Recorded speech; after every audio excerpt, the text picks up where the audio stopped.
the thing that you were missing in quitting bad habits and staying like that was that you were not prepared to change your identity and be prepared for change itself, how it will feel, right? Because you probably tried to quit whatever, let's say video games was your bad habit or junk food and so on, but you just got back to it. That was the problem. And you just don't manage to quit. Now, in my experience, what worked for me was just changing my identity and my self-image and my standards and understanding change. So, look, when you begin to get a new self-image, you begin to act like that character. That's what actors do, right? They play their role so much to the point that they just begin to behave like that character automatically, even when they're not playing the role, right? So we want to do that. We want to create this new character. So that's what we do, right? We basically create this character how we want to be, disciplined and productive, that is healthy, doesn't do bad habits, and you constantly tell yourself, I'm no longer the type of guy who does this. And it sounds simple, but even James Clear in his book, I read once this book, Atomic Habits, and it tells there basically examples of, look, there are people who, because of this identity principle that said, okay, I'm no longer a smoker, for example, they just quit smoking way easier than the people who tried to, but couldn't. You know why those people couldn't? Is because they had subconsciously the identity of a smoker. So they basically tried to change, but when they changed, over time, they just got back to their self-image, which was one of a smoker. And so what you need to get consciously set a new self-image that you want to have, and you might mess up at the beginning, like I did. But point is, the more you tell yourself, okay, I'm a disciplined individual, that I don't do this bad habit anymore. I found for myself that, yeah, at the beginning it sounds a bit weird and kind of not true, but as the time passes and you just telling yourself this more and more and more, you start adopting that belief as your own, as the kind of no, the kind of person you are, and therefore you just become that person. And you start behaving like him or her. So the key here is to change your self-image and to also be ready to change, right? For change. Because when you change, we have been doing these habits for so long that it's just weird to do anything else that is new and that is not that. And just not doing it in the first place. Because we've been doing it for so long that now it's just normal, it's natural for us. But that obviously is still not good. We still feel disgusting. We still feel just, man, we feel bad. We want to get finally like freedom and feel good and get self-control and happiness, right? And get away from these bad habits. And if you need more help with this, send me a message on Instagram. I want to help you with that. And now on the video as we talk, I want to tell you some more things, obviously. So be ready for change. You need to understand, because many people, they start to feel change, they see it when they try this stuff, and they say, oh no, this is weird, this is not, they think that this is not their life because they've been doing that bad thing for so long. But in fact, you can change, but it'll just feel obviously different. Now you gotta be aware that it will feel different. When you are aware of that, you'll be more prepared to deal with that. Because otherwise, you'll feel like, oh nope, that's not something I'm doing. That's not me. So you naturally go back to your self-image. So you gotta be ready to change. And when you change, you gotta constantly tell yourself, okay, look, this is something normal. This is supposed to happen. As I'm trying to do something new, as I'm trying to get rid of a bad habit and try to implement a good one that I want to be disciplined and consistent with, naturally it will just seem way harder, or different, a bit weird maybe at the beginning, because you're just not used to that. But the more you tell yourself this, you become more self-aware and you get more self-control, and over time you make the change successfully. But as the thing, to not snap back to that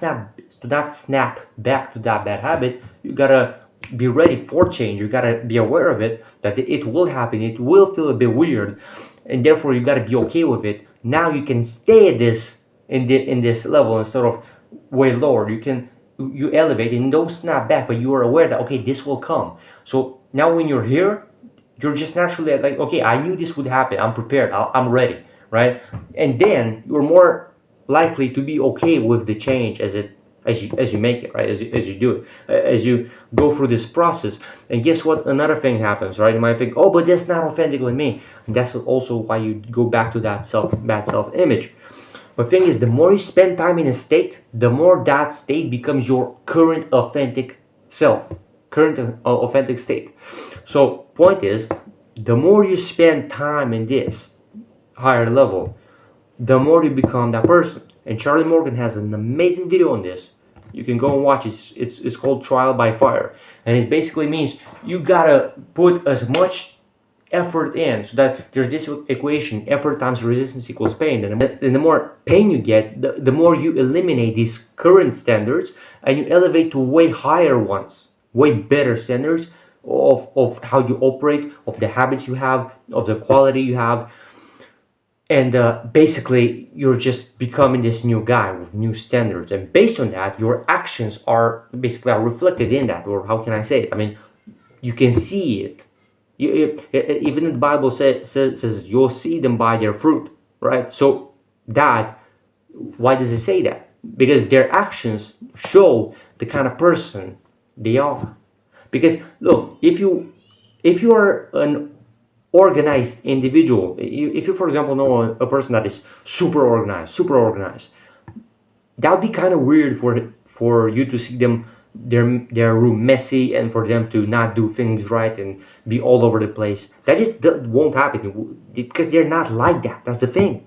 And so the reason why, for example, you didn't clean your room, or went and ate junk food, and didn't exercise, is because your identity is at that low level. That's the thing of the guy who doesn't clean his room, who is not organized, who eats junk food, who is in comfort, right? And I know it hurts that you don't like it, but it's comfortable enough that you stay there. And that's the thing. You gotta elevate your identity. You gotta constantly tell yourself, okay, I'm no longer this kind of guy who eats junk food. I'm no longer the kind of guy who plays video games. And when you do that and give yourself something to work on that will actually take your time in the day, you will finally quit those bad habits, because you finally are someone now who is organized, who is disciplined, who is doing his work. Even today, for example, I didn't really feel like recording these videos. I wanted to record them in the car, but it just wasn't good lighting. It was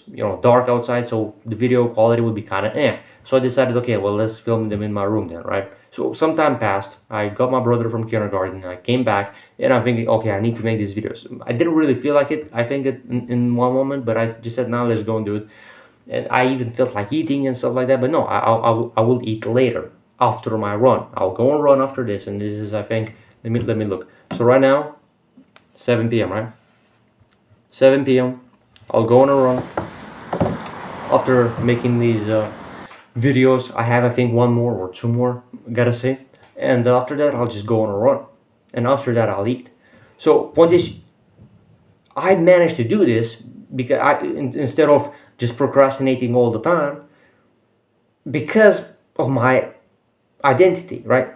My self-image, I managed to improve it, and I'm very grateful for that. And that's what you got to do as well. I had many times when I just didn't feel like working, or didn't feel like going and doing something, but then actually went and did it. One time I was on my couch here in my room, I think it was summer, and I needed to go to uh, do something, right? I didn't feel like it. I needed to go, I think, to this is not really work related, but it's still somewhat, still a discipline example. I needed to go to the store and buy something, either for my family or myself, don't remember. And I was comfortable on my couch. I didn't feel like going there. I feel like I said, maybe just later, maybe later. But then this is the thing that happens, because after that my brain told myself, well, no, you cannot give excuses. You're now no longer that kind of guy.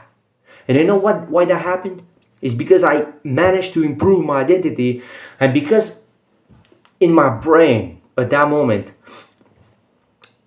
there's only the option of discipline, because that's all the brain knows at that point.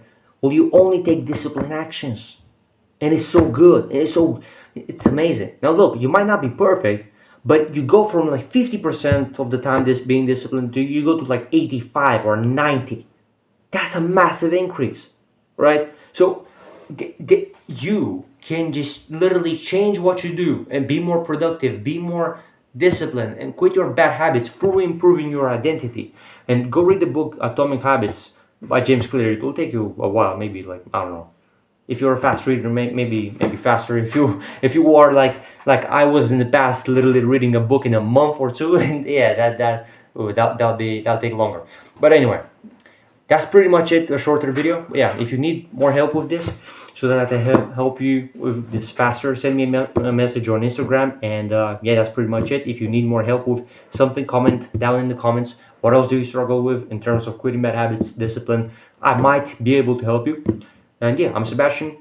And remember, we're limitless because we never peak if we so choose to. And I'll see you, hopefully, in the next one. Peace.